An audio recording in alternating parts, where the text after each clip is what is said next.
Hello বন্ধুরা, তোমরা কেমন আছো? আশা করি সকলে ভালো আছো।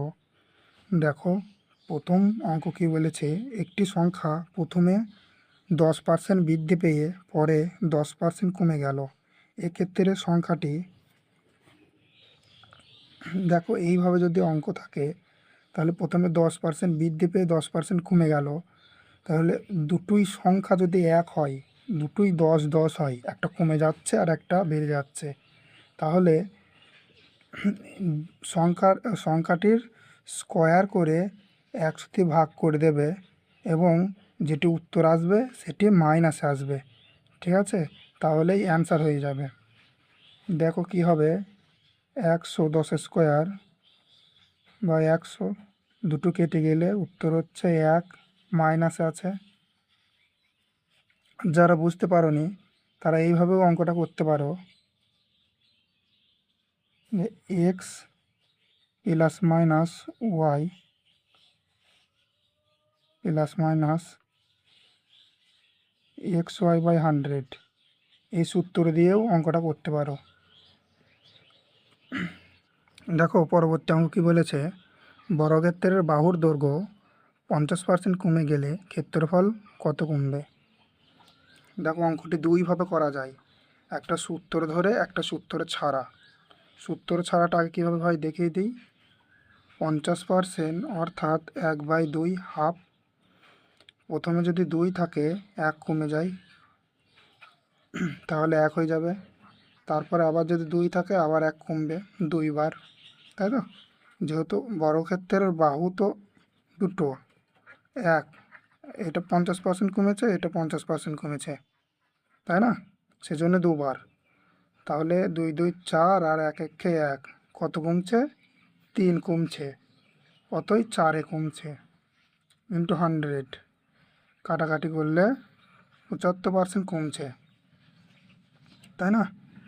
আর যারা বুঝতে পারোনি, দেখো সূত্র দিয়ে x plus minus y plus minus XY/100, এই সূত্র দিয়ে করলেই অ্যান্সার বেরিয়ে যাবে। কত?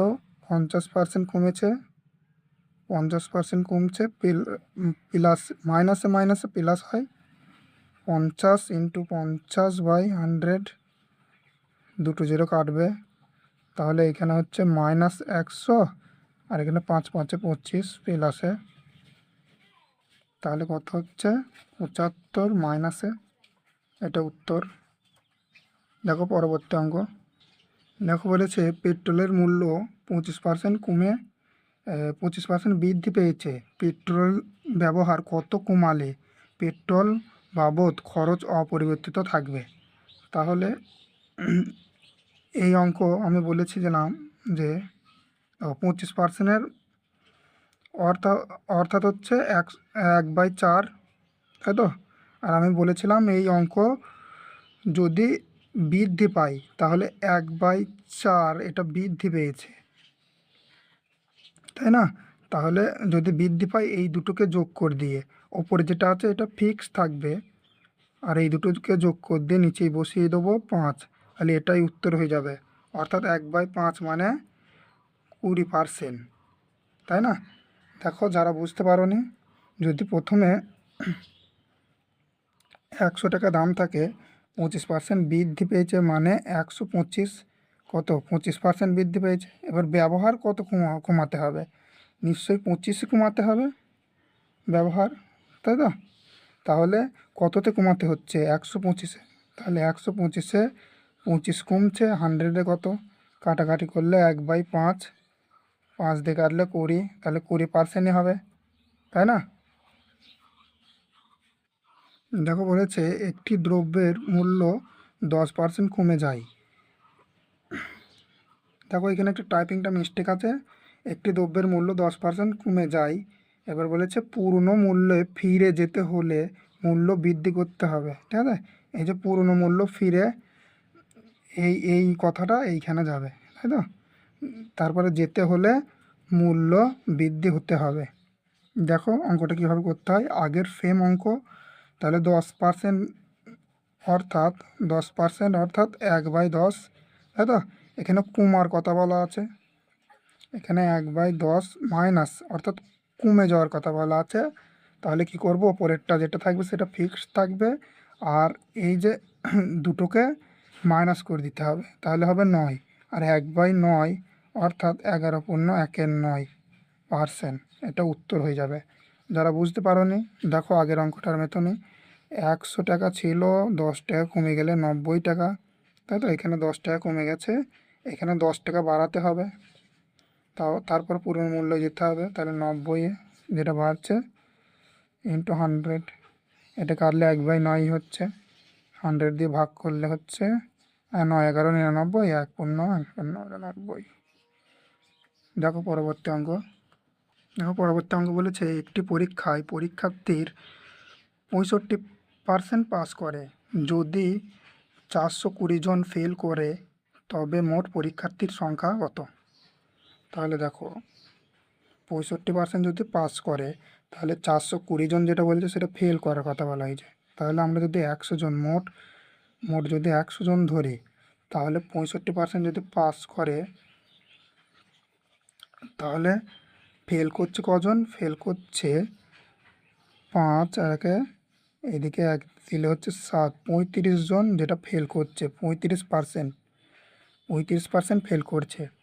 আর এটার মান দিয়ে দিয়েছে যে 420 জন ফেল করেছে, তাহলে 35%-এর মান 420, 100-র মান কত?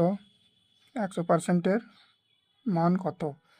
তাহলে এটা যদি কাটাকাটি করি, 7 দিয়ে কাটলে এটা 6 7 42, 0 7 দিয়ে কাটলে 5, 5 দিয়ে কাটলে 12, 12কে 100 দিয়ে গুণ করলে 1200, এটা হবে উত্তর। পরবর্তী অঙ্ক বলেছে, একটি পরীক্ষায় 65% বাংলায়, 55% অঙ্কে এবং উভয় বিষয়ে 40% উভয় বিষয়ে পাস করে, যদি 40 জন উভয় বিষয়ে ফেল করে তবে মোট পরীক্ষার্থীর সংখ্যা কত? তাহলে এখানে যদি আমরা 40 জন উভয় বিষয় বলেছে, তাহলে উভয় বিষয় আনতে হলে কি এই দুটোকে যোগ করতে হবে, এই দুটো পার্সেন্টেজকে, মানে বাংলা আর অঙ্ক এই দুটোকে যোগ করে উভয় বিষয় যদি পাস করিয়ে দিই, তাহলে যেটা থাকবে সেটা 100 থেকে মাইনাস করলেই 40% এটা ফেল বলেছে, তাহলে 40 জন যেটা ফেল বলেছে ওটার সাথে সমান হবে। তাহলে এই দুটোকে যদি যোগ করি, 65 আর 55, 5 আর 5-এ 10, 10-এর 0, আর 5 আর 6 হচ্ছে 11, 11 12, 5 5-এ 10-এর 0, হাত থাকলো 1, 5 11 12, 120, আর এই 40 যদি বিয়োগ করা হয় তাহলে উভয় বিষয় পেয়ে যাব 80। তাহলে এই কটা সব পাস বলে দিয়েছিল, তাই তো? তাহলে এগুলো সব পাস।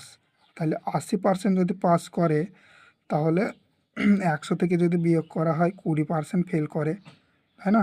আর 20%-এর ভ্যালু বলে দিয়েছে, 20%-এর ভ্যালু বলে দিয়েছে 40 জন। তাহলে 100-র মানটা কত? তাহলে এখানে গুণ করতে হলে 5 দিয়ে গুণ করতে হবে। তাহলে একে যদি 5 দিয়ে গুণ করি তাহলে 4 5-এ 20, 200 জন মোট, এটা উত্তর হবে।